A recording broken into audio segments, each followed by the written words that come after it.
Hello and welcome. आज net paper 2 commerce का जून 2023 का क्वेश्चन पेपर सॉल्व करने वाले। So let's start with question number 1 to 50 belongs to paper 1. So let's start with question number 51. Which of the following economic narratives relates the trade between two countries to the sign of their economics? Philip Cow, Fisher effect, gravity model, or Kuznets curve? Correct answer is option 3. Gravity model explains trade between countries. Philip curve shows relationship between inflation and unemployment. Fisher effect explains relation between nominal inflation and expected inflation rate. Kuznets curve explains relationship between income inequality and economic development. So option 3 is correct answer. Gravity model of trade explains trade between two countries, bilateral trade between two countries. Next, brewing financial stress endangering economic stability in the developed economics is the immediate consequences of which of the following? So question में पूछा है कि which factor quickly triggers financial instability? Fiscal indiscipline, rising price level means inflation, over leverage or increased interest rate. So option 1 and 2 are long term causes means structural issues, fiscal indiscipline and rising price level.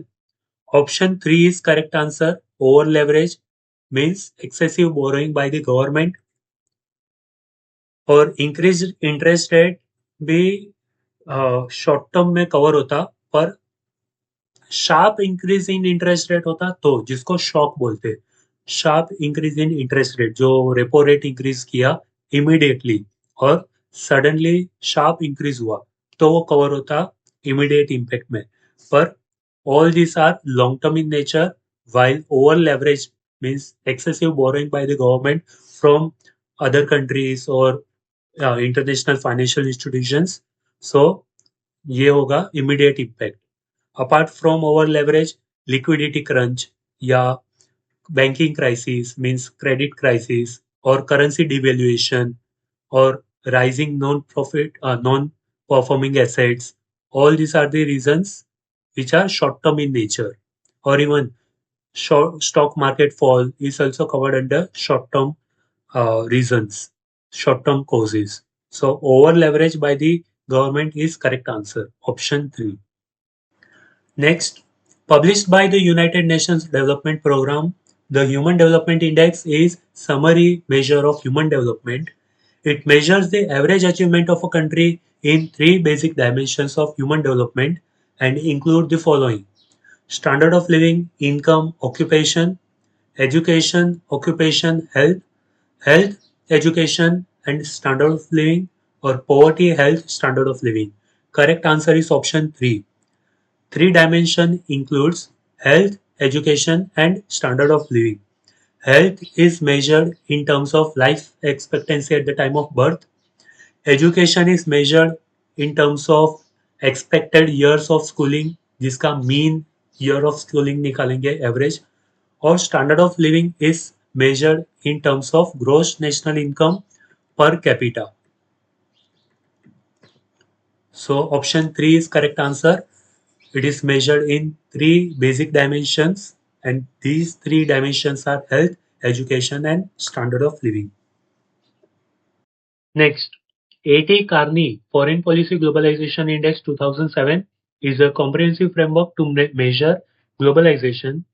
It is based in 12 variables grouped into which of the following four baskets? So A.T. Kearney, Andrew Thomas Kearney is a global management consulting firm headquartered in Chicago, has provided four groups A.T. Kearney to measure countries on the economic, personal, technological, and political integration. So correct answer is option 2. Personal integration, which includes international traveling and tourism, technological integration, which includes internet host and secure server, economic integration, which includes trade, FDI, FPI, and political integration, which includes participation in international organization and treaties. So these are the four categories to measure globalization. Correct answer is option 2. Personal, technological, economic and political integration. Next, question number 55. Which of the below mentioned transaction is not a non-cash transaction? Not a non-cash transaction means we have to identify cash transactions. The acquisition of assets by assuming directly related liabilities, conversion of debt into equity, interest on dividend received from investing activities, or the acquisition of an enterprise by means of issue of shares. तो 1, 2 और 4 सब में एक के बदले में दूसरा exchange हो रहा है। एक रिसीव करने के एक्सचेंज में दूसरा देना पड़ता है। For example, acquisition of assets, purchase of assets bye assuming directly related liabilities. तो एसेट इंक्रीज हुआ पर कहीं ना कहीं लायबिलिटी भी इंक्रीज हो रहा है। फिर conversion of debt into equity, for example redeemable debentures, जिसमें डिबेंचर्स रीपर्चेस करके रिडीम करके हम इक्विटी शेयर्स इश्यू करते हैं। तो ये भी कन्वर्जन हो गया, मीन्स एक टाइप का no effect on cash balance, so cash transaction involve नहीं होता है। और acquisition of enterprise by means of issue of share, enterprise purchase करना, फर्म परचेज करना और उसके बदले में शेयर इश्यू करना उनके शेयर होल्डर्स को, ये भी एक टाइप का एक्सचेंज हो गया बट नॉन कैश ट्रांजेक्शन से। But correct answer is option 3, interest on dividend received.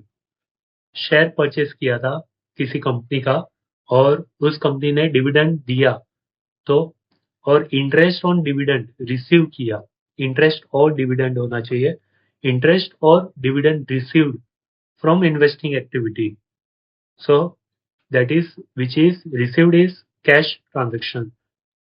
Even if it is received in bank account, still it is called as cash transaction. So cash inflow हो रहा है, इसलिए correct answer is option 3. It is not a non cash transaction, it is a cash transaction. Correct answer is option 3. याद रखना, विच of the below mention transaction is not a non cash transaction पूछा है. Not a non cash transaction means cash transaction पूछा है, which is option 3. Next, in a situation where the holding company and subsidiary companies own shares in each other is known as dash. Partly owned subsidiary, cross-holding subsidiary company or wholly owned subsidiary. Correct answer is option 2. Cross-holding. Subsidiary ने holding के share purchase किए और holding ने subsidiary के कुछ share purchase किए. So it is called as cross-holding. Next, PRM are partners in a firm. They share profit and losses in the ratio 3:2:1. On 1st April, R retired. The goodwill of the firm was valued at 2 years purchased based on the average of last 3 years profit. The profit of last 3 years were as under: 2021 2020-21 profit, 21-22 का loss है और 22-23 का profit है. It was decided that the share of goodwill will be adjusted in the capital account of P and M remaining partners. What will be the amount of goodwill of P and M? So इसका calculation करना होगा, हमें identify करना होगा gain ratio, क्योंकि एक partner retire हो रहा है. सो P, R, M, these are the 3 partners and old ratio is 3:2:1. R retire हो रहा है और न्यू रेशियो के बारे में कुछ नहीं बोला है, तो new ratio will be 3:1. R retire हो जाएगा तो उसका रेशियो कैंसिल हो जाएगा. और जब न्यू रेशियो, ओल्ड रेशियो और न्यू रेशियो रिमेनिंग पार्टनर्स का सेम होगा, मीन्स 3:1 और 3:1 ही रहेगा, तो हमारा गेन रेशियो भी 3:1 ही होगा. चेक करते हैं किस तरह से. फॉर एग्जाम्पल, हमें गेन रेशियो आइडेंटिफाई करना है, कैलकुलेट करना है, तो उसका फॉर्मूला है gain ratio equals to new ratio minus old ratio. तो P का गेन रेशियो होगा, न्यू रेशियो क्या होगा, 3:1 means 3 divided by 4 minus old ratio is 3 divided by 6, 3 plus 2 plus 1, तो 3 डिवाइडेड बाई 6 होगा। डिनोमिनेटर सेम रखने के लिए हमें इसे 6 से मल्टीप्लाई करना होगा, इसे 4 से मल्टीप्लाई करना होगा।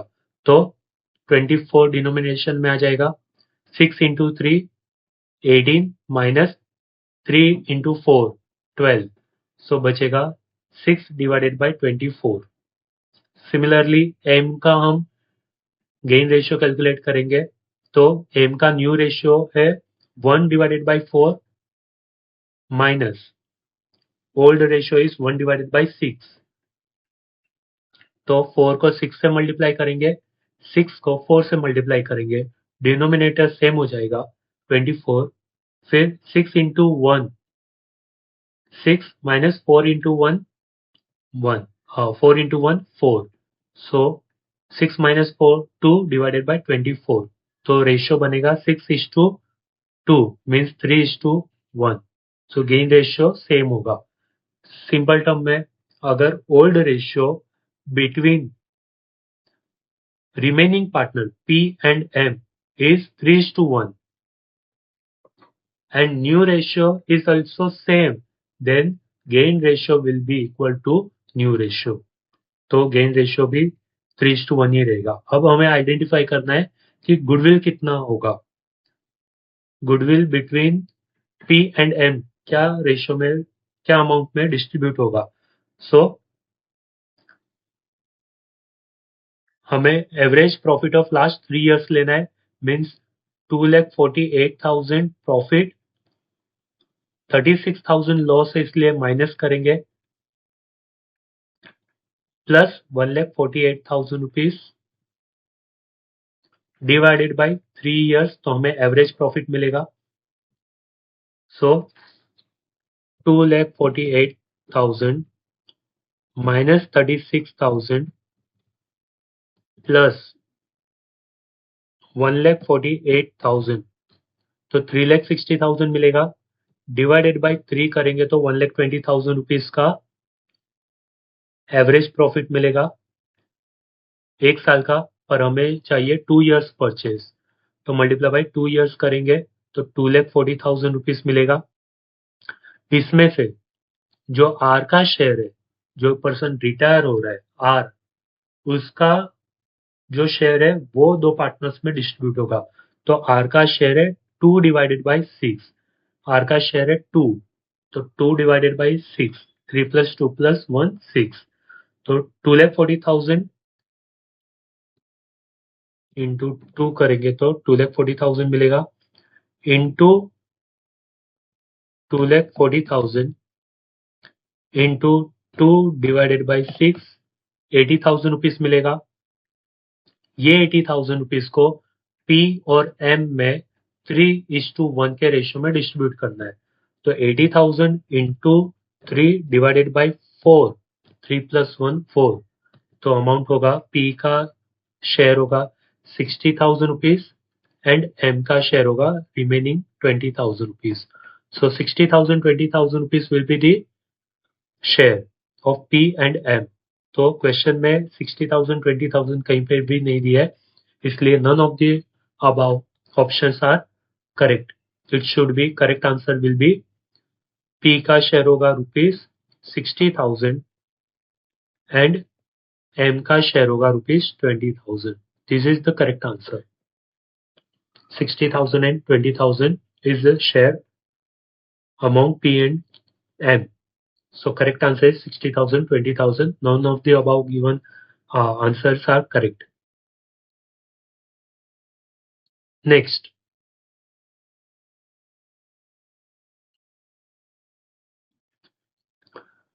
according to which concept the life of business is divided into appropriate segment for studying the results shown by the business, each of the segment. Life of business is divided into appropriate segment, means it is actually periodicity concept. So periodic matching concept and revenue concept, no. Dual aspect concept, no. Accounting period concept, correct. It is also called as periodicity concept and measurement concept, money measurement concept. तो question क्या पूछा है कि business continuously run करता है, पर हमें identify करना होता है कि एक स्पेसिफिक ड्यूरेशन में कितना प्रॉफिट एंड लॉस हुआ। तो इसलिए हमें एक स्पेसिफिक पीरियड में डिवाइड करते हैं, दैट इज अ ईयर, और वो अकाउंटिंग ईयर होता है। तो पीरियडिसिटी कॉन्सेप्ट बताता है कि अगर हम बिजनेस की लाइफ को एवरी ईयर में डिवाइड कर देंगे तो हमें एवरी ईयर का प्रॉफिट आइडेंटिफाई करने में इजी होगा, क्योंकि बिजनेस की लाइफ कंटिन्यूस चलती रहेगी। तो correct answer is accounting period concept और पीरियडिसिटी कॉन्सेप्ट। इसके अलावा बाकी सबका मीनिंग क्या होता है? पीरियडिक मैचिंग कॉन्सेप्ट करके कुछ नहीं है। तो मैचिंग कॉन्सेप्ट या रेवेन्यू कॉन्सेप्ट क्या बताता है कि मैचिंग कॉन्सेप्ट बताता है कि every debit has equal and opposite credit transaction. Similarly revenue concept बता रहा है कि रेवेन्यू रिकॉग्निशन कॉन्सेप्ट है एक्चुअली। वो बताता है कि revenue can not be recorded unless and until it is recognized, means it is received or earned whichever is earlier. Dual aspect concept बता रहा है कि each and every transaction has dual aspect, that is equal debit and credit. Money measurement concept बता रहा है कि all the transactions will be recorded only in the terms of money, and that money will be converted into domestic currency. So that is, it will be recorded in specific amount. It should be measured in terms of money and in domestic currency only. It means if transactions are recorded in foreign currency, then we have to convert it to domestic currency and then record it. So correct answer is accounting period concept. Next, which of the following notions objectivity defines industry? Industry का characteristics ही पूछा है। Homogeneity of product, high cross elasticity of demand, use and consumption pattern, और convention and market practice. So correct answer is option one, simple answer है। Question में पूछा है industry का कैरेक्टरिस्टिक्स क्या होगा, तो इंडस्ट्री या फैक्ट्री वो होता है जिसमें प्रोडक्शन होमोजीनस होता है, मीन्स जिसका shape, size, colour, all this will be this same, constant होता है। सारे प्रोडक्ट का शेप, साइज, कलर सेम होगा, इसलिए वो homogeneity of product is correct answer. High cross elasticity of demand, ये डिफरेंट प्रोडक्ट्स के बारे में बात हो रही है, जैसे सब्सटीट्यूट हो सकता है, या यूज एंड कंजम्पशन पैटर्न, ये भी नहीं होगा। Convention and market practices, all these are very different from characteristics of industry. So correct answer is homogeneity of product. Next, in order to protect domestic industries, trade restrictions are often been allowed and justified to counteract which of the following dumping practice? Persistent dumping, predatory dumping, sporadic dumping, or reverse dumping. So question में पूछा है कि पहले तो हम discuss करते हैं कि डंपिंग होता क्या है। जब कोई कंट्री दूसरी कंट्री में अपने प्रोडक्ट को डंप करती है, जो प्रोडक्ट इंफीरियर क्वालिटी का हो सकता है, या फिर वो प्रोडक्ट की वैल्यू बिलो कॉस्ट प्राइस करके मार्केट में सेल करते हैं, ताकि उस कंट्री की जो कंपनीज है या जो जितने भी प्रोड्यूसर्स है उनको लॉस हो और अल्टीमेटली वो कंपनी बंद हो जाए, मीन्स कंपटीशन ही खत्म हो जाए, तब जाकर ये कंपनी अपने प्रोडक्ट के प्राइस फिर बढ़ाना शुरू करेगी। फॉर एग्जांपल, इंडिया में चाइनीज मोबाइल फोन इंट्रोड्यूस किए थे, तो ये एक टाइप का डंपिंग एक्टिविटी है, बेस्ट एग्जांपल ऑफ डंपिंग है। और डंपिंग को रिड्यूस करने के लिए, क्योंकि ये डंपिंग की वजह से डोमेस्टिक इंडस्ट्री को हार्म होता है, तो ये डोमेस्टिक इंडस्ट्रीज को प्रोटेक्ट करने के लिए जो एंटी डंपिंग ड्यूटीज अप्लाई करते हैं, उसे क्या कहेंगे? मीन्स ऐसी ड्यूटी जिसकी वजह से जो दूसरी कंट्री हमारी कंट्री में डंप करते अपने प्रोडक्ट, वो हमारी कंट्री अलाउ ही ना करे, परचेज ही ना करे, या फिर वो कंट्री भी अपना डंप करना बंद कर दे, क्योंकि उनको कुछ ऐसे ड्यूटीज पे करनी पड़ेगी। इंडिया में वो ड्यूटी लगाएंगे तो उनको ज्यादा एक्सपेंस लगेगा। तो in order to protect domestic industries, some trade restrictions are being often allowed. Justified to the counter act, क्योंकि हमें उनकी तरफ से जो डंपिंग हो रहा है उसको काउंटर करना है। विच of the dumping practice apply करेंगे, तो हमें डंपिंग के अगेंस्ट में एंटी डंपिंग ड्यूटी लगानी पड़ेगी, और वो ड्यूटी होती है predatory dumping. Correct answer is option 2. It is called as, it is a part of predatory dumping. Next, based on relationship between marginal revenue product and marginal resource cost, when it pays for the firm to expand the use of variable factor input, तो ये economic point of view, economic unit से cover किया है। Variable factor input means labour की बात हो रही है, जो शॉर्ट टर्म में चेंज हो सकता है। That is, only one factor can be variable in short run, that is labor. और ये लेबर कब तक हायर करेंगे, expand the use of hiring labour कब तक होगा, तो when MRP is greater than MRC, till that time the producer will keep hiring laborers. So option 1 is correct answer. यहाँ पर प्रॉफिट मैक्सिमाइजेशन की बात हो रही है कि ये ड्यूरेशन में अगर कम हायरिंग किया तब तक लॉस होगा, एक लिमिट तक हायरिंग करते रहना पड़ेगा ताकि प्रोडक्शन बढ़े। एक टाइम आएगा जब इक्विलिब्रियम पॉइंट आएगा, और जैसे ही MRP will be above MRC, means MRP greater than MRC होगा, तब प्रोड्यूसर हायर करना स्टॉप कर देगा, क्योंकि तब तक उनको प्रॉफिट मैक्सिमाइजेशन होगा। So correct answer is MRP greater than MRC. Next, when technology allows many firms to operate efficiently in the market, which market structure represents a better use of society's resources? Perfect competitive, monopoly, monopolistic competition, or oligopoly? So correct answer is option A, perfect competition market, means perfect competitive market का characteristics ही है market efficiency and optimum utilization of available resources. So option 1 is correct answer. Next, a company's stock sells for 63 rupees. Market price per share is 63 rupees. The company pays annual dividend of 3 rupees per share. Dividend per share is 3 rupees per share and has long established record of increasing its dividend by a context 5% annually. For this company, cost of equity is dash. So जिस question में growth दिया है, increasing its dividend 5% annually, means ये growth rate की बात हो रही है।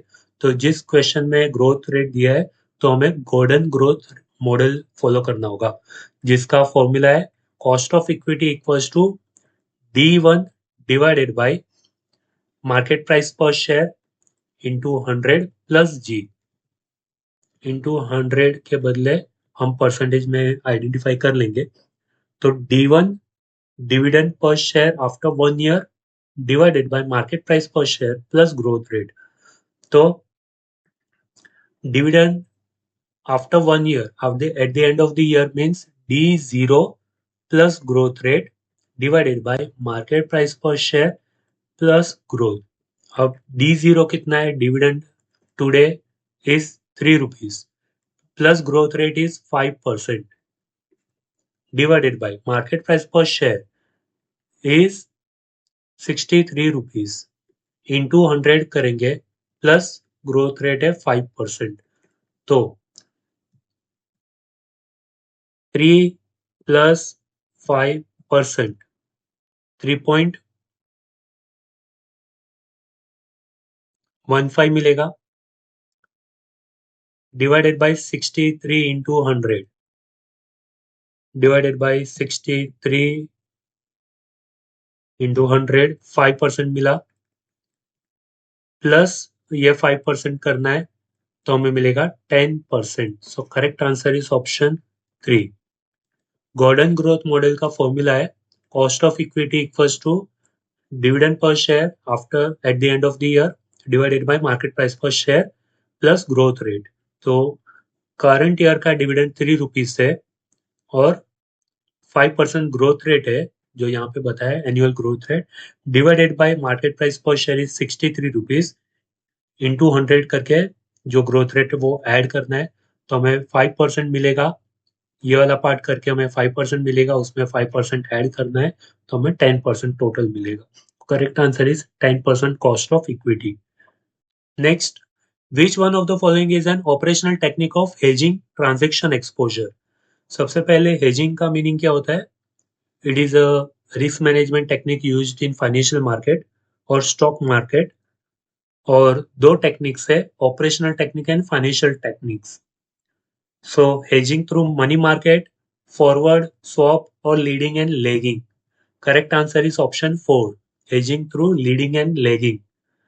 तो option 1, 2, 3, hedging through money market, forward, futures and options or swaps, all these are financial contracts.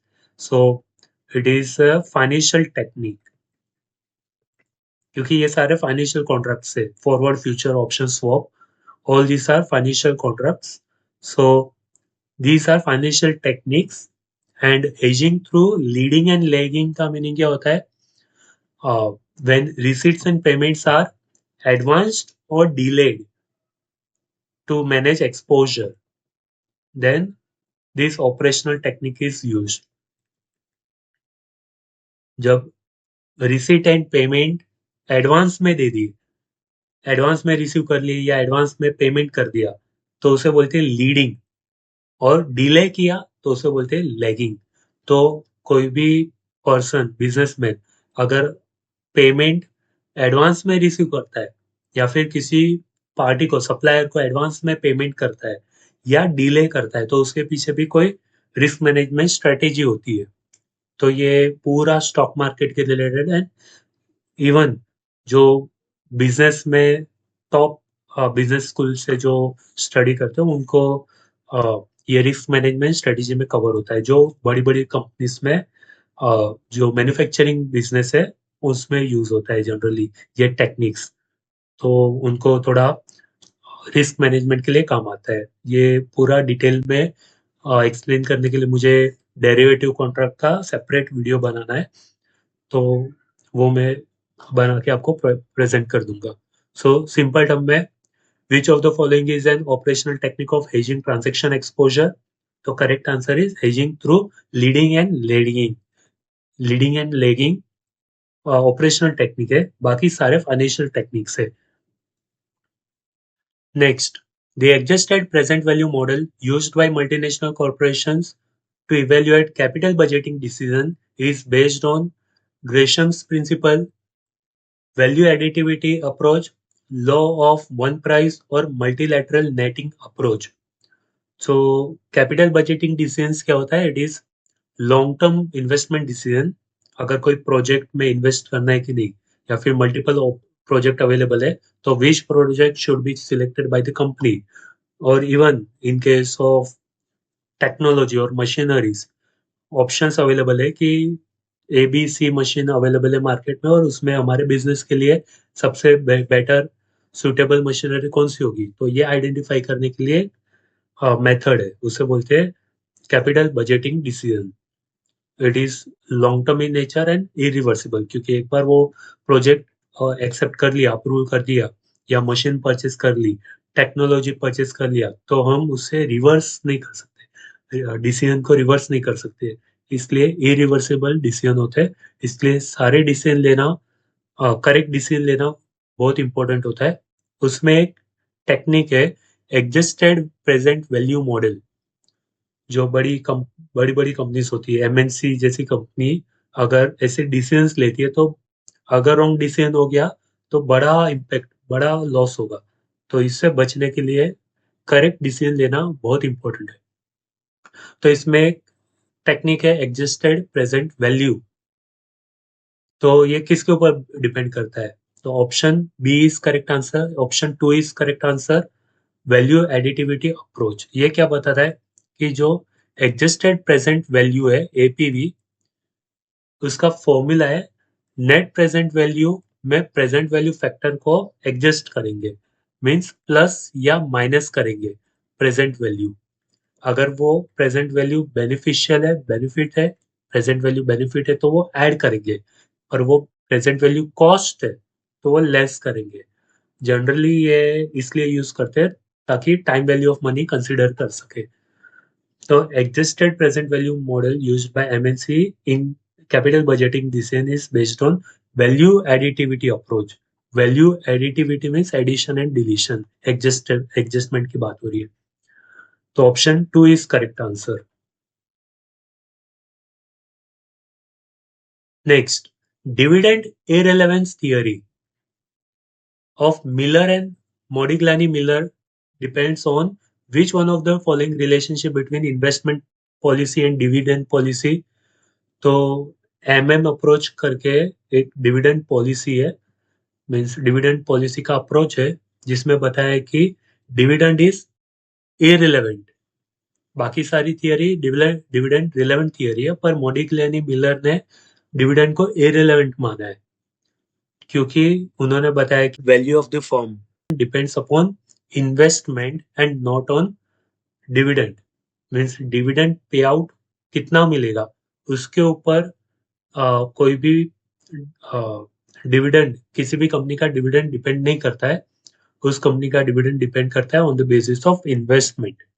तो dividend irrelevance theory provided by Modigliani Miller, MM approach बोलते हैं हम generally. Which of the following relationship between investment and dividend policy? So since dividend policy is irrelevant, there is no relation between investment and dividend. No, there is a uh, there is a relationship between both, but it is not core of Modigliani-Miller approach. Next, the level of investment does not influence or matter the dividend decision. No, इसका उल्टा है। Once dividend policy is set, investment decisions are residual. No, the investment policy is set ahead of time and not altered by change in dividend policy. Correct answer is option 4. Investment policy is more important than dividend policy. That's why dividend is irrelevant. It is said by Modigliani and Miller. So option 4 is correct answer, most appropriate answer. Next, dash is most useful type of non-probability sampling method when individuals with the desired characteristics, experience or attitude are difficult to identify or reach. Purposive sampling, convenience sampling, snowball sampling or quota sampling. Option 3 is correct answer, snowball sampling. Question में पूछा है कि which of the following non-probability method, all these are non-probability method, okay? So पूछा है कि when individual with desired characteristics, experience और attitude are difficult to identify or reach, पूछा है कि रिस्पोंडेंट को आइडेंटिफाई करना डिफिकल्ट हो जाता है। जो रिस्पोंडेंट है जिनसे हमें डेटा कलेक्ट करना है उन तक पहुंचना डिफिकल्ट होता है, तब कौन सा मेथड अप्लाई करेंगे? Which non probability method will be used? So correct answer is snowball sampling. उसका अगर स्ट्रक्चर देखोगे तो आपको पता चलेगा कि स्नोबॉल सैम्पलिंग मेथड में क्या होता है कि जो एग्जिस्टिंग रिस्पोंडेंट है, जो रिसर्चर जिस पॉपुलेशन में से सैंपल्स कलेक्ट करता है और जिनसे रिस्पॉन्सेस कलेक्ट करता है, जो रिस्पोंडेंट होता है, उनसे मीन्स ये रिस्पोंडेंट से डेटा कलेक्ट करने के लिए जब जाता है तो डिफिकल्ट होता है ये रिस्पोंडेंट तक पहुंचना, क्योंकि सोसाइटी में वो छुपे हुए होते हैं या फिर वो आइडेंटिफाई करना बहुत डिफिकल्ट होता है। तो इसके लिए क्या करना होगा? फॉर एग्जाम्पल इन जैसे ड्रग यूजर्स से तो हमें आइडेंटिफाई करना डिफिकल्ट होता है, तो क्या होगा? तो रिसर्चर जो भी एग्जिस्टिंग रिस्पोंडेंट होगा उनसे ही दूसरे रिस्पोंडेंट का कांटेक्ट मांगेगा, मीन्स इंट्रोड्यूस करवाएगा। यही रिस्पोंडेंट ए रिस्पोंडेंट बी को कांटेक्ट करवाएगा क्योंकि एक ड्रग यूजर दूसरे ड्रग यूजर को मीन्स पता होता है, ताकि वो सप्लायर कौन है और सप्लायर बाकी सारे कस्टमर्स को आइडेंटिफाई कर सकता है। तो हमें स्नोबॉल सैंपलिंग यूज करना पड़ेगा जब हमें रिस्पॉन्स लेना डिफिकल्ट होता है या फिर रिस्पोंडेंट को आइडेंटिफाई करना डिफिकल्ट होता है, तो हमें एक एग्जिस्टिंग पर्सन होगा जिसे पहचानना पड़ेगा और उनसे हमें बाकी सारे रिस्पोंडेंट तक पहुंचने में हेल्प करेगी। मिस्टर ए से दूसरे का कांटेक्ट मांगेंगे, वो मिस्टर बी तीसरे का कांटेक्ट देगा, तो इससे वो हमारा रिसर्च कंप्लीट होगा। तो that is snowball sampling method. Next, which of the following non-parametric test has no corresponding parametric test? Spearman rank correlation test, Kruskal-Wallis test, Mann-Whitney test, or Word-Wolfowitz one sample run test. So correct answer is option 4. Spearman rank correlation test has corresponding parametric test, that is Pearson correlation. Kruskal-Wallis test has corresponding parametric test, that is one-way ANOVA. Mann-Whitney test has corresponding parametric test, that is independent sample t-test, and Ward-Wolfowitz one sample run test has no corresponding parametric test. It tests the randomness of sequencing. So option 4 is correct answer.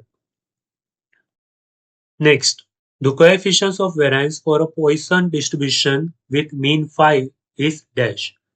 So coefficients of variance का formula है standard deviation divided by mean, और question में standard deviation नहीं दिया है तो हमें calculate करना होगा। स्टैंडर्ड डेविएशन का भी फॉर्मूला है स्क्वायर रूट ऑफ मीन, तो 5 का स्क्वायर रूट ऑफ 5 का square root is 2.236 divided by mean 5 into 100 करेंगे तो हमें परसेंटेज में आंसर मिलेगा क्योंकि हमें परसेंटेज में पूछा है। तो divided by 5 into 100 is 44.72. 44.72 is correct answer. Option 2 is correct answer. Remember, coefficients of variance का formula is standard deviation divided by mean, और क्वेश्चन में स्टैंडर्ड डेविएशन भी नहीं दिया है, मीन दिया है, तो हमें स्टैंडर्ड डेविएशन का फॉर्मूला अप्लाई करना होगा, स्क्वायर रूट ऑफ मीन, और आंसर फाइंड आउट करना है। Next, one factor ANOVA dash is a perfect generalization of t-test for paired observation. It requires that the number of observation in each group be identical. It has less power when the number of observation in each group is not identical, or it is externally sensitive to slight departure from normality. Option 3 is correct answer. One factor ANOVA has less power when the number of observation in each group is not identical. Not identical means unequal size, क्योंकि unequal size की वजह से efficiency कम हो जाएगी और risk of type 2 error बढ़ेगा। और type 2 error क्या होता है वो मैंने सेपरेट वीडियो में एक्सप्लेन किया है, जो आपको डिस्क्रिप्शन में लिंक मिल जाएगा, तो आप रेफर कर सकते हो। हाइपोथेसिस टेस्टिंग में टाइप 1 एरर, टाइप 2 एरर क्या होता है और बहुत डिटेल में एक्सप्लेनेशन दिया with examples and previous year MCQs, so आप रेफर कर सकते हो वो। So one factor ANOVA has less power, means less efficiency when number of observation in each group is not identical, means unequal size. Option 3 is correct answer. Next, Black and Morton recognize 4 leadership style. One of them is autocratic task management style. The autocratic task manager is one who dash, who concern themselves very little with either people or production and have minimum involvement in their job. No, autocratic management style में क्या होता है कि उसको production and efficiency पे ज्यादा concern होगा, ज्यादा फोकस करेगा डेडलाइंस पे और आउटपुट के ऊपर, और जो एम्प्लॉई है, people means employee of the organisation, पे कम कंसर्न होगा, तो वो ऑटोक्रेटिक टास्क मैनेजर होगा, autocratic style. Okay, so second, display in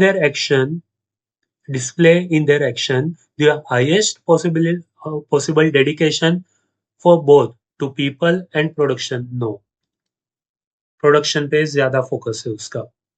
are concerned only with developing an efficient operation who have little or no concern for people. Correct. Option 3 is correct. Let's check number 4. Have little or no concern for production? No. Okay, so option 3 is correct answer. Who has more concern for production and efficiency and has no concern for people, means employee में ज़्यादा concern नहीं होगा, means उनका welfare, employee welfare और employee के साथ interpersonal relationship maintain करना, ये उनका फोकस नहीं होगा. फोकस एरिया उनका प्रोडक्शन, डेडलाइन, आउटपुट, एफिशिएंसी के ऊपर होगा. So option 3 is correct answer. देखो यहाँ पे concern for people is less and concern for production is more. So option 3 is correct answer.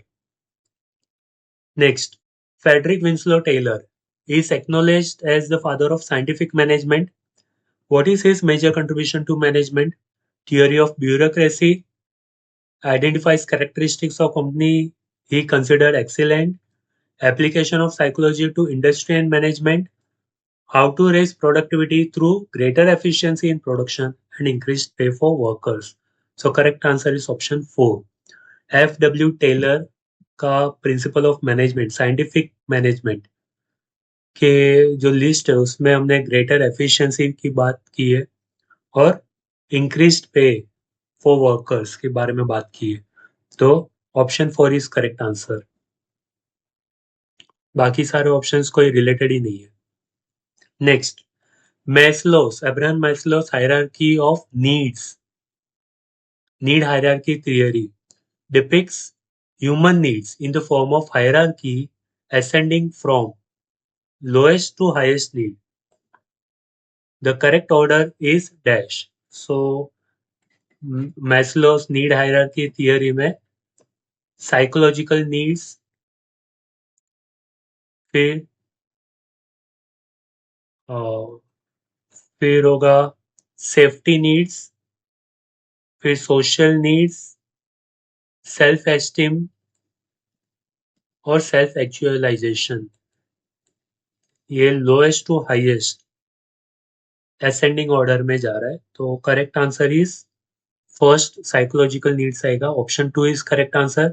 Psychological safety acceptance में सोशल नीड्स आएगा and self actualization. इसमें self esteem needs भी आना चाहिए था. तो psychological safety, social, self-esteemed, and self-actualization needs. All these are correct sequence. So option 2 is correct answer. Next, metric structure is the realization of two-dimension structure which enumerates directly from two dimensions of authority, which from which of the two a metric structure is created. Matrix structure जो two dimensional है वो horizontal और vertical structure होता है. ये two dimensional होगा. तो यहाँ पर functional and divisional, functional and project, functional and line और डिविजनल एंड लाइन. तो correct answer is option 2.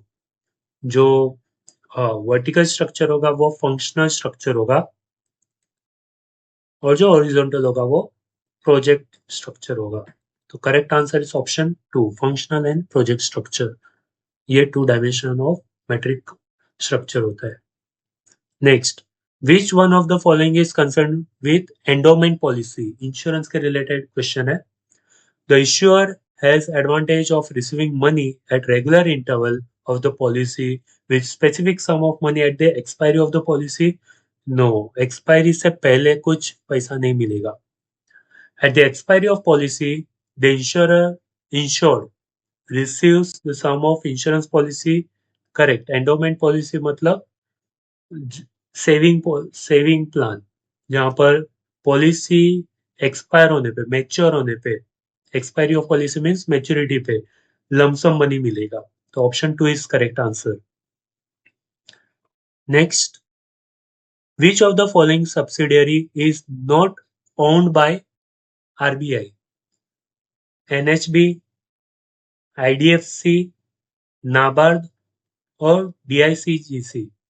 Option 2 is correct answer क्योंकि Industrial Development Finance Corporation, IDFC, is a private institution. Option 2 is correct answer. Next, the, co- the coexistence and cooperation between formal and informal financial sector is commonly referred to as flexibility of operation, financial dualism, well-regulated financial system, or catering the financial needs of modern economy. So, coexistence and cooperation between formal and informal financial sector means organised and unorganised financial sector की बात करिए। ये financial Indian financial system के topic से किया गया है, जहाँ पे financial system is classified into 5 categories, और उसमें जो फाइनेंशियल मार्केट है उसको क्लासिफाई किया है ऑर्गेनाइज्ड एंड अनऑर्गेनाइज्ड मार्केट में। और organised market is also called as formal market, जहाँ पे all the rules and regulations are there and they have to follow. और अनऑर्गेनाइज्ड फाइनेंशियल मार्केट जहाँ पर इनफॉर्मल फाइनेंशियल मार्केट होता है, वहां पे कोई rules and regulations, structured market नहीं होता है। तो ऑर्गेनाइज्ड मार्केट को स्ट्रक्चर्ड मार्केट भी बोल सकते हैं, और अनऑर्गेनाइज्ड में अनस्ट्रक्चर्ड मार्केट भी हो सकता है। तो जहां पर वो मार्केट जहां पर दोनों सेक्टर है, organised and unorganised means formal and informal financial sector, दोनों का एग्जिस्टेंस है, उसको बोलते हैं फाइनेंशियल ड्यूअलिज्म। तो correct answer is option 2। Next, as the economy weakens, one would expect investment in dash fund to increase and investment in dash fund to decrease. एक में investment बढ़ेगा, दूसरे में इन्वेस्टमेंट कम होगा। तो इसमें इंक्रीज होगा, लॉन्ग टर्म फंड्स में इंक्रीज होगा, शॉर्ट टर्म फंड में डिक्रीज होगा, इक्विटी में इंक्रीज होगा, बॉन्ड में डिक्रीज होगा, money market mutual fund increase होगा, इक्विटी डिक्रीज होगा, या म्यूनिसिपल बॉन्ड इंक्रीज होगा और money market mutual fund decrease होगा। तो जब इकोनॉमी वीक होती है तब रिस्की इन्वेस्टमेंट से विड्रॉ करके सेफर इन्वेस्टमेंट में इन्वेस्ट किया जाता है। तो इक्विटी से निकालकर मनी मार्केट म्यूचुअल फंड में इन्वेस्ट होगा। तो option 3 is correct answer. Money market mutual fund में इंक्रीज होगा और इक्विटी फंड मतलब स्टॉक मार्केट में से विड्रॉ करेंगे। इक्विटी फंड में से विड्रॉ किया तो वो फंड डिक्रीज हो जाएगा, और money market mutual fund means money market means actually liquid fund में इन्वेस्टमेंट होगा, और liquid fund generally government secured होते हैं। तो correct answer is option 3। Next, one of the key assumption of BCG matrix is dash. Cash flow can be equated with profitability. Market shares has positive effect on cash flow as profit are related to market share. Market share act as a proxy to competitive strength, or market growth cannot be used as a proxy to market attractiveness. So option 1 और 2 तो cancel हो जाएगा, क्योंकि question में जो BCG matrix है उसमें x axis और वाई एक्सिस में एक जगह पे मार्केट ग्रोथ रेट शो करता है और दूसरे प्लेस पे मार्केट शेयर रिप्रेजेंट करता है। तो market share act as a proxy to competitive strength is correct answer. Option 3 is correct answer. जहाँ पे market share act as a proxy to competitive strength, और market growth rate act as a proxy to market attractiveness. यहाँ पे market attractiveness भी use कर सकते हैं। तो market growth rate और market attractiveness ये y एक्सिस पे दोनों कवर होंगे, और एक्स एक्सिस पे मार्केट शेयर के बदले मार्केट कॉम्पिटिटिव स्ट्रेंथ भी कवर कर सकते हैं। तो दोनों सेम ही है, तो ऑप्शन 3 इज करेक्ट आंसर। और ऑप्शन 4 में market growth rate can not be use is wrong statement. Market growth rate uses as a can be used as a proxy to market attractiveness is correct statement. Okay, next, post purchase consumer invariably experience cognitive dissonance which is referred to as dash. तो cognitive dissonance का meaning क्या होता है? जब कोई customer product purchase करने के बाद post purchase consumer invariably experience means product purchase करने के बाद वो क्वेश्चन करता है कि क्या मैंने बाइंग डिसीजन लिया वो करेक्ट है कि नहीं, तो उसे कॉग्निटिव डिसोनेंस बोलते हैं। वो डिस्कम्फर्ट, मेंटल डिस्कम्फर्ट को कॉग्निटिव डिसोनेंस बोलते हैं।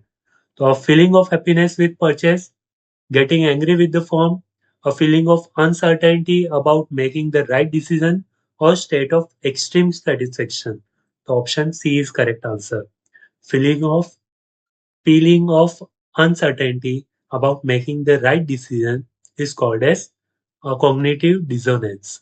Means mental discomfort for consumers that whether they have made correct right purchase decision or not. तो वो पोस्ट परचेस होता है। तो correct answer is option 3। Next, the model for budget और no frills airlines was first developed in USA by Southwest Airlines in 1970s. The premise of this budget airline was to get passengers to their destination for less with adequate level of services. This highly successful model was since been copied by airlines all over the world. The competitive advantage of budget airlines arise from the following: sound positioning, maintaining low operational cost while increasing revenue, effective market segmentation and targeting, और aggressive advertising. तो budget airlines का meaning होता है less cost airlines, means cost efficient airlines जिसका target होता है cost कम करना और रेवेन्यू बढ़ाना। कॉस्ट कम करेंगे ताकि रेवेन्यू बढ़ेगा। तो option 2 is correct answer, maintaining low operational cost while increasing revenue. तो इससे बजटेड एयरलाइंस बोलते हैं। Option 2 is correct answer. Next, dash are the moral principles and values that guide behavior within the field of marketing and cover issues such as product safety, truthfulness in marketing, communication, honesty in relationship with customer, distributor, pricing issue, the impact of marketing decision on environment and society. Dash. उसे क्या बोलते हैं? Sustainable practice, marketing ethics, positioning principle और corporate social responsibility. तो option 2 is correct answer, it is ethics. Ethics are the moral principles and values that guides behavior within the field of marketing. इसलिए उसका नाम marketing ethics रखा है। That covers the issues such as product safety, truthfulness in marketing, communication, honesty, pricing issue, or impact on marketing decision, environment and society. So all these are covered under ethics. Option 2 is correct answer.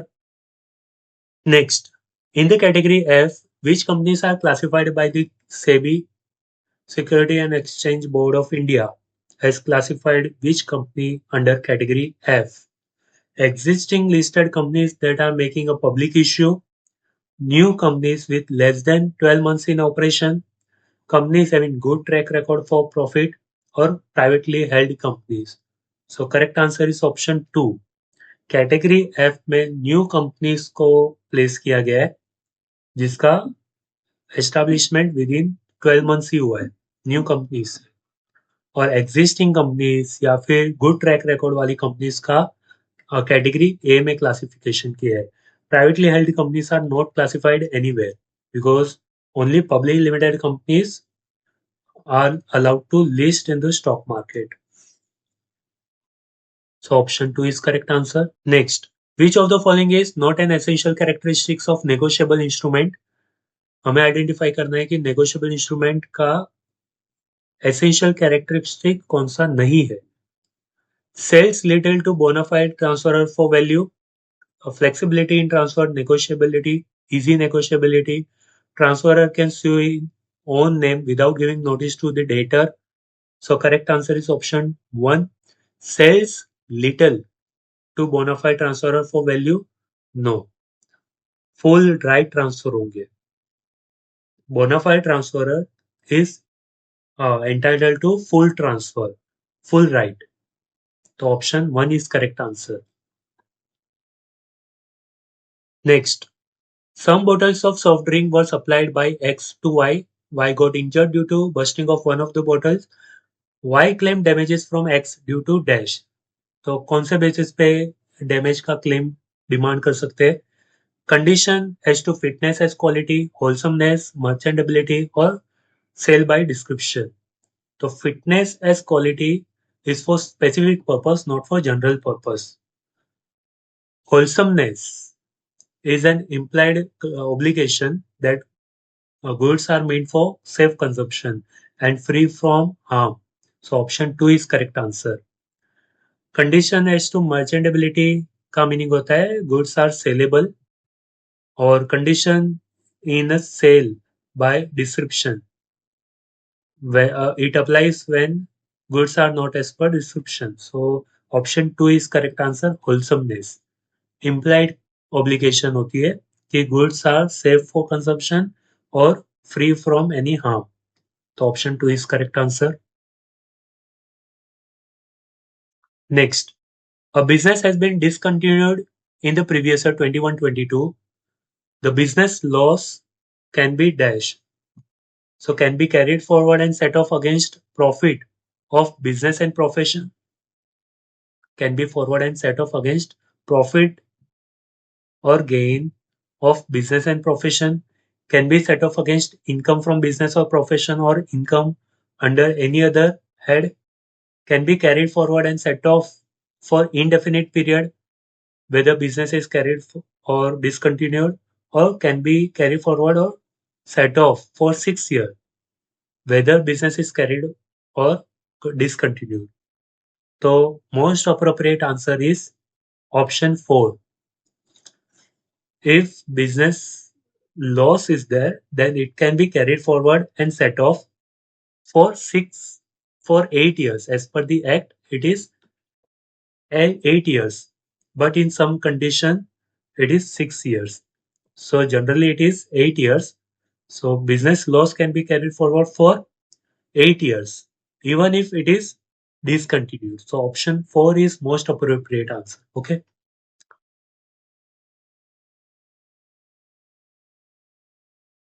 Next, the employer has provided facility of 1.8 liter cc car. The car is used for personal purpose also, and all the expenses including the driver salary are borne by the employer. The expenses of employer during the previous year amounted to 60,000 rupees, and the employer has recovered 1,000 rupees per month from the employee for this facility. What amount per year shall be reduced by the employer from actual amount of expenditure? तो सबसे पहले तो when the capacity, engine capacity is more than 1.6 liter, then जो amount होगा for car it will be 2,400 per month, and for driver it will be 900 rupees per month. Okay, जो perquisite का amount होगा वो होगा कार के लिए 2,400, और इस केस में ड्राइवर की सैलरी भी है तो 9,000 पर मंथ भी अलाउड है. तो 2,400 प्लस 900 3,300 पर मंथ होगा, पर इसमें से 1,000 रुपीज एम्प्लॉय से रिकवर किया है तो वो डिडक्ट हो जाएगा, तो बचेगा 2,300 पर मंथ. तो मल्टीप्लाई बाय 12 मंथ्स करेंगे तो हमें एनुअल मिलेगा. तो 2,300 मल्टीप्लाई बाय 12 मंथ्स 27,600 मिलेगा पर मंथ परक्विजिट, और पर ईयर पर एनम है. तो हमें आइडेंटिफाई करना है what amount per year shall be reduced by the employer from actual amount of expenditure, और actual amount of expenditure 60,000 rupees है. तो 60,000 में से हम ये माइनस कर देंगे तो कितना बचेगा वो आइडेंटिफाई करना है. तो 60,000 माइनस 27,600 32,400 बचेगा. Option 1 is correct answer.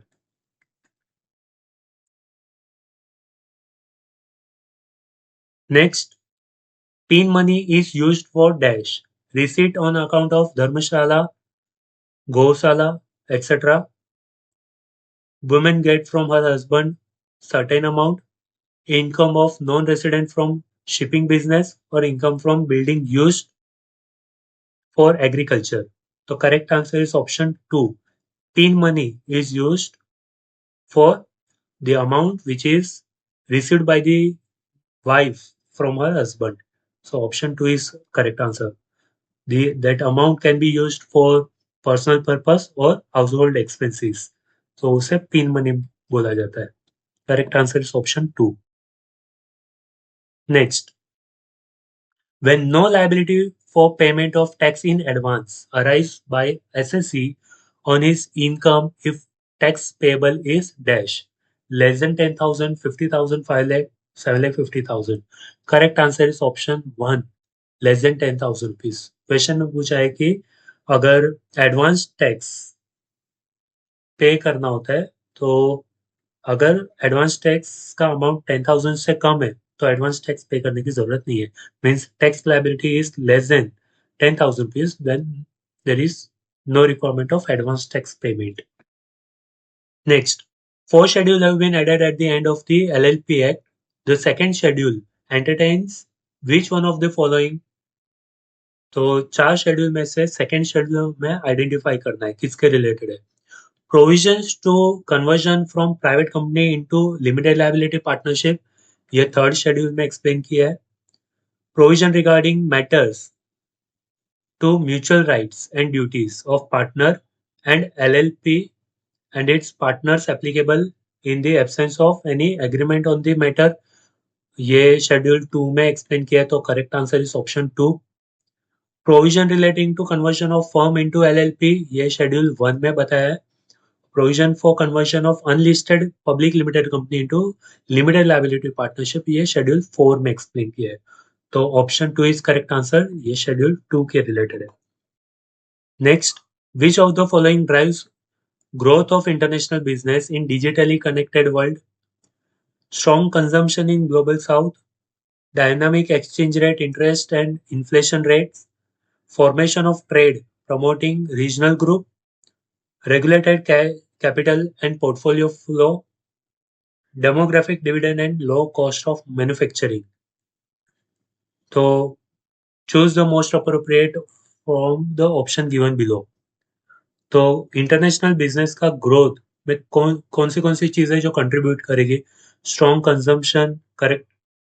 Dynamic exchange rate interest rate and inflation rate, ये वॉलेटिलिटी सिर्फ क्रिएट करता है पर ग्रोथ में कंट्रीब्यूट नहीं करता है. Formation of trade, trade promoting regional group. Okay. regulated capital and portfolio flow, so regulations means restrictions prevent करता है पर वो ग्रोथ में कंट्रीब्यूट नहीं करता है, प्रमोट नहीं करता है. वो प्रिवेंट करता है, रेगुलेट रेस्ट्रिक्ट करता है, प्रमोट नहीं करता है. और D, demographic dividend and low cost of manufacturing. Correct. A C E is correct answer. Option 4 is correct answer. Next, the problem of persistent current account deficit can be avoided by pursuing which of the following policies? तो current account deficit ये balance of payment concept से लिया गया है, जिसमें receipt side कम होगा, payment side ज्यादा होगा तो डेफिसिट होता है. और capital account, current account, forex reserve account और बैलेंस ऑफ ट्रेड अकाउंट, ये सारे पार्ट है. तो करंट अकाउंट डेफिसिट को अवॉइड करने के लिए कंटिन्यूअस करंट अकाउंट डेफिसिट चलते आ रहा है तो उसको अवॉइड करना है तो कौन सी पॉलिसी हम ले सकते हैं? एंकरेजिंग सेविंग्स, सेविंग को एंकरेज करके कुछ मतलब नहीं है, वो बैलेंस ऑफ पेमेंट के कहीं पे किसी भी पार्ट में आता नहीं है. Controlling physical deficit, physical deficit control करना मतलब बोरोइंग्स कम करना. बोरोइंग्स कम किया तो हमें इंटरेस्ट कम पे करना पड़ेगा और करंट अकाउंट डेफिसिट रिड्यूस होगा. Devaluation of domestic currency, currency devaluation किया तो एक्सपोर्ट चीपर होगा तो एक्सपोर्ट बढ़ेगा, और इंपोर्ट कॉस्टली होगा तो इंपोर्ट कम होगा. तो ये भी कर सकते हैं। कार्टेलिंग प्रोडक्टिविटी में कार्टेल मीन्स कट डाउन करना, कुछ मतलब नहीं है। और रिड्यूस डिपेंडेंस इन external borrowing, costly external commercial borrowing. तो अगर बोरोइंग्स कम कर दिया तो इंटरेस्ट भी कम पे करना पड़ेगा, इसलिए वो करंट अकाउंट डेफिसिट कम होगा। सी यहाँ पे जो पॉइंट्स है, जैसे फिस्कल डेफिसिट कंट्रोल करना मतलब बोरोइंग कम करना। बोरोइंग कम करेंगे तो वो कैपिटल अकाउंट में रिफ्लेक्ट होगा, पर बोरोइंग कम करने की वजह से इंटरेस्ट भी कम होगा। तो ये जो इंटरेस्ट वाला पार्ट है वो कैपिटल करंट अकाउंट में जाएगा। तो बोरिंग कैपिटल अकाउंट में आता है, और उसकी वजह से जो इंटरेस्ट कम होता है वो करंट अकाउंट में कवर होता है।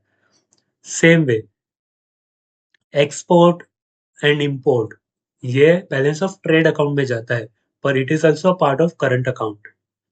एंड बोरोइंग्स कम किया तो सेम इंटरेस्ट कम होगा, ये कैपिटल अकाउंट का ही पार्ट है। बोरोइंग्स कम किया वो कैपिटल अकाउंट का पार्ट है, पर इंटरेस्ट करंट अकाउंट में आता है। इसलिए सिंपल समझने के लिए हम बैलेंस ऑफ पेमेंट अकाउंट जब बनाते हैं तो उसमें रिसीट साइड क्रेडिट साइड माना जाता है और पेमेंट साइड डेबिट साइड माना जाता है। ये ओल्डेस्ट फॉर्म है, जब टी फॉर्मेट में बैलेंस ऑफ पेमेंट अकाउंट हुआ करता था। आजकल वो वर्टिकल फॉर्मेट में होता है, जो यूएस डॉलर में भी किया जाता है और डोमेस्टिक करेंसी में भी हर कंट्री को करना पड़ता है। तो सिंपली समझने के लिए यहाँ पर बैलेंस ऑफ ट्रेड अकाउंट होता है, जिसमें export and import of goods cover होता है। पर export and import of services, ये बैलेंस ऑफ करंट अकाउंट में कवर होता है। जो बैलेंस ऑफ ट्रेड भी इसी में कवर होता है। Balance of trade is also part of current account, जिसमें सर्विसेज, यहाँ पे गुड्स होता है, यहाँ पे सर्विसेज होगी। फिर इंटरेस्ट, डिविडेंड या प्रॉफिट रिसीव्ड है तो रिसीट साइड, पेड है तो पेमेंट साइड। इसके अलावा बैलेंस ऑफ कैपिटल अकाउंट होता है, जिसमें एफडीआई और एफपीआई किया किसी और कंट्री ने हमारे कंट्री में डोमेस्टिक कंट्री में इन्वेस्टमेंट किया तो एफडीआई एफपीआई, और एफडीआई आउटफ्लो हुआ जिसे हम ओवरसीज इन्वेस्टमेंट बोलते हैं, तो वो पेमेंट साइड आएगा क्योंकि आउटफ्लो होगा, कैश आउटफ्लो। तो इनफ्लो हो रहा है तो debit side, credit side receipt side, outflow हो रहा है तो पेमेंट साइड। और जो भी डिफरेंस होता है वो फॉरेक्स रिजर्व से एडजस्ट किया जाता है। इसलिए balance of payment are balanced tallied in accounting sense but not in economic sense. इसलिए जब पेमेंट साइड ज्यादा है और रिसीट साइड कम है तो वो डेफिसिट होता है। Next, the potential benefit of FDI to host countries include which of the following. हमें पूछा है कि what are the benefit of FDI to host country. Foreign direct investment का advantages disadvantages to home country and host country, इसकी पूरी list है। हमें identify करना है benefit of FDI to host country. अब होस्ट कंट्री क्या होती है? फॉर एग्जाम्पल, यूएसए की कोई कंपनी अपना बिजनेस इंडिया में स्टार्ट करती है, तो यूएसए होम कंट्री होती है जिसने इनिशिएट किया इन्वेस्टमेंट, और इंडिया होस्ट कंट्री हो गई जहां पर इन्वेस्टमेंट हो रहा है। तो हमें आइडेंटिफाई करना है इंडिया के लिए क्या क्या बेनिफिट है। तो first point, access to superior technology and increased competition. Correct. India में अगर कोई बिजनेस सेटअप करेंगे तो इंडिया की टेक्नोलॉजी बढ़ेगी, इंडिया में टेक्नोलॉजी आएगी और कंपटीशन बढ़ेगा। नेक्स्ट, एम्प्लॉयमेंट जनरेशन होगा। पहले के टाइम में ये करेक्ट हुआ करता था क्योंकि बिजनेस स्टार्ट करने से एम्प्लॉयमेंट जनरेशन होता है, तो पहले के टाइम में ये करेक्ट था। पर आजकल के डिजिटाइजेशन के जमाने में, ऑटोमेशन के जमाने में एम्प्लॉयमेंट जनरेशन नहीं होता है। Increase in domestic investment. Correct. India में बिजनेस स्टार्ट किया मतलब इंडिया में इन्वेस्टमेंट किया है। और bridging host country foreign exchange gap. Correct. Host country का फॉरेन एक्सचेंज गैप कम होगा। कैसे? इंडिया में एफडीआई हुआ मतलब कैपिटल इनफ्लो होगा, जिसकी वजह से फॉरेक्स रिजर्व बढ़ेगा।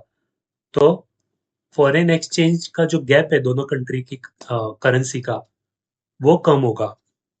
तो D is also correct answer. Reduction in income inequality, no.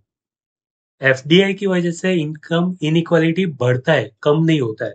तो ई करेक्ट नहीं है। तो A C D is correct answer. Option 4 is correct answer. Next, which of the following enumerates the distinctive feature of management accounting? It is an appraisal for both policies and action. It is preventive as well as creative check of cost accounting data. No, cost accounting is different and management accounting audit is different. It is organization oriented. ये specifically management accounting का distinct feature नहीं है. It's too vague. Next, it is dynamic and result oriented rather than simply procedure bound. Correct. It ensures the sound and healthy growth of business organization. Correct. AD is correct answer. Option 4 is correct answer. Next, a company can issue shares at discount subject to which of the following condition? तो share issue of share at discount के बारे में पूछा है। 2 years must have passed since the date at which company was allowed to commence business. तो ये older law में allowed था। ये कंडीशन था कि 2 years मिनिमम होने चाहिए, उसके बाद नहीं था। तो A is not correct answer. The share to be issued must be of the class already issued. Correct. Existing class of shares can be issued at discount when they are issued again. Issue must take place within 3 months after the date of CLB approval. No, it was later replaced by NCLT, National Company Law Tribunal. Issue of share must be authorized by ordinary resolution of the company. Correct. Resolution must specify the maximum rate of discount. Correct. B, D, E is correct answer. Option 3 is correct answer. B, D, E. But to be specific, issue of share at discount is not allowed as per Companies Act 2013. 2013 में जो Companies Act आया उसमें issue of share at discount को abolish किया गया है। No company can issue shares at discount. तो ये जो क्राइटेरिया हमने स्टडी किया वो कंपनीज एक्ट 1956 के अकॉर्डिंग था। तो कंपनीज एक्ट 2013 के अकॉर्डिंग नहीं होगा। Remember this. Next, which of the following shapes are used to describe long run average cost curve? S shape, L, V, U, W shape. तो long run average cost curve means ऐसा curve जहां पे बहुत सारे छोटे छोटे short term average cost curve combine होते हैं। तो ये सारे short term average cost curve है, एसएससी है। और इन सबको मिलाकर उनके जो लोएस्ट लाइन है, लोएस्ट लेवल है, उसको टच करके जो कर्व बनेगा वो long run average cost curve बनता है। इसको डिटेल में समझना है तो पूरा इकोनॉमिक्स का प्रोडक्शन एंड कॉस्ट वाला यूनिट कवर करना होगा। तो ये यू शेप हो गया। सी, दिस इज यू शेप। तो एक यू शेप करेक्ट है और एल शेप भी हो सकता है। कुछ केसेस में एल शेप भी हो सकता है। तो L and U is correct answer. B and D are correct answer. Option 2 is correct answer. Long run average cost curve is L shape और U shape. Next, a price ceiling below equilibrium price leads to dash.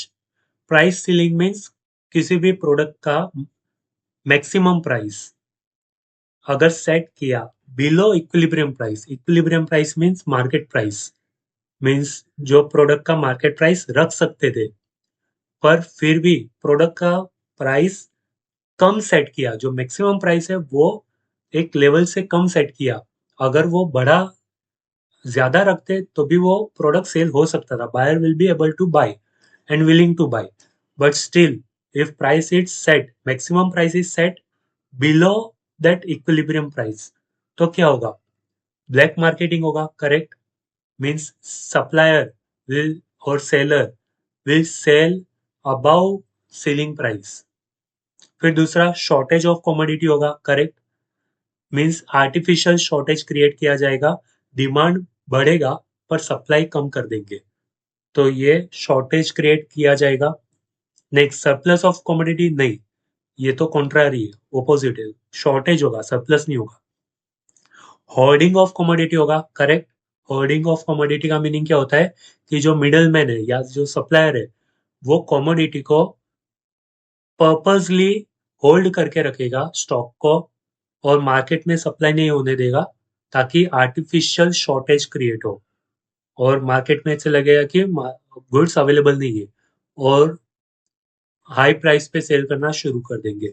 तो ये जो illegal activity है वो भी होगा। किसी भी एग्रीकल्चर प्रोडक्ट का सप्लाई कम रोक नहीं सकते और आर्टिफिशियल सप्लाई क्रिएट नहीं कर सकते, आर्टिफिशियल शॉर्टेज क्रिएट नहीं कर सकते, जो इलीगल है, जो जनरली एग्रीकल्चर गुड्स को कर किया जाता है ऐसे। और इंक्रीज इन कंजम्पशन, तो नहीं, इंक्रीज इन कंजम्पशन नहीं होगा, पर आर्टिफिशियल सप्लाई शॉर्टेज क्रिएट करेंगे तो कंजम्पशन रिड्यूस होगा। डिमांड बढ़ेगा पर सप्लाई कम होने की वजह से कंजम्पशन कम होगा। तो A, B and D is correct answer. Option 3 is correct answer. Next, which of the following element cause problem in application of internal rate of return method while evaluating mutually exclusive project? Discount rate, timing, scale, reversing flow और leverage. तो discount rate NPV को affect करता है, internal rate of return में cover नहीं होता है। Internal rate of return जो कैपिटल बजटिंग डिसीजन में काम आता है वो है। टाइमिंग और स्केल दोनों करेक्ट है, दोनों ही इंटरनल रेट ऑफ रिटर्न को अफेक्ट करता है। रिवर्सिंग फ्लो भी अफेक्ट करता है पर म्यूचुअली एक्सक्लूसिव प्रोजेक्ट के लिए अवेलेबल नहीं है, एप्लीकेबल नहीं है। और लेवरेज फाइनेंशियल कॉन्सेप्ट है, इंटरनल रेट ऑफ रिटर्न के रिलेटेड कुछ नहीं है। तो option B and C is correct answer, option 3 is correct answer. Next, which of the following are likely to lead appreciation in value of country's currency? Currency appreciation कभी होगा? Higher real interest rate, correct, real interest rate बढ़ेगा, real interest rate बढ़ेगा तो it will attract foreign capital. तो currency appreciation होगा क्योंकि inflow होगा country में, कैपिटल करेंसी इनफ्लो होगा, फॉरेन कैपिटल इनफ्लो होगा। Higher nominal interest rate, nominal interest rate बढ़ेगा तो इन्फ्लेशन बढ़ेगा और परचेजिंग पावर कम होगा तो फॉरेन कैपिटल अट्रैक्ट नहीं करता है। लोअर इन्फ्लेशन है तो परचेजिंग पावर बढ़ेगा, परचेजिंग पावर बढ़ेगा, साथ में एक्सपोर्ट बढ़ेगा तो फॉरेन कैपिटल फ्लो होगा और करेंसी अप्रिसिएशन होगा। हायर इन्फ्लेशन की वजह से डिस्करेज करते हैं फॉरेन इन्वेस्टमेंट को, तो D is not an answer. और लार्ज करंट अकाउंट डेफिसिट है तो भी, करंट अकाउंट डेफिसिट है मतलब हमारा रिसीट कम है और पेमेंट ज्यादा है जिसकी वजह से वो डिस्करेज होता है। तो A and C is only correct answer, option 2 is correct answer. Last question, before writing research paper और pre writing a researcher usually consider dash. Choose the correct answer from the given option. Purpose of study, correct. Readers of report, correct. Climax order of report, visualization of report, and uses of report, correct. A, B, and E is correct answer. A, B, and E option 3 is correct answer because researcher research report बनाने से पहले वो objective purpose of the study पहले decide करेगा और उसके according बनाएगा। Reader of the report identify करेगा जो जिनको सबमिट करना है पब्लिश करने के बाद, या मैनेजमेंट को या कंपनी के मैनेजमेंट को इन केस ऑफ कंपनी रिपोर्ट। तो ये रिसर्च रिपोर्ट सबमिट करेगा जिस पार्टी को, उसके अकॉर्डिंग, उनके रिक्वायरमेंट के अकॉर्डिंग वो रिपोर्ट बनाएगा। और what are the uses of report, वो भी सबसे इंपॉर्टेंट तो वही है। तो option A B E is correct answer. Okay, actually ये क्वेश्चन पेपर 1 से होना चाहिए पर इसमें कवर हो गया है। So these are the questions covered under NET paper 2 commerce June 2023। ये प्री रिकॉर्डिंग वीडियो है, तो अगर मैंने जून 2025 का क्वेश्चन पेपर सॉल्व किया होगा तो उसका लिंक आपको डिस्क्रिप्शन में मिल जाएगा। Happy learning, bye.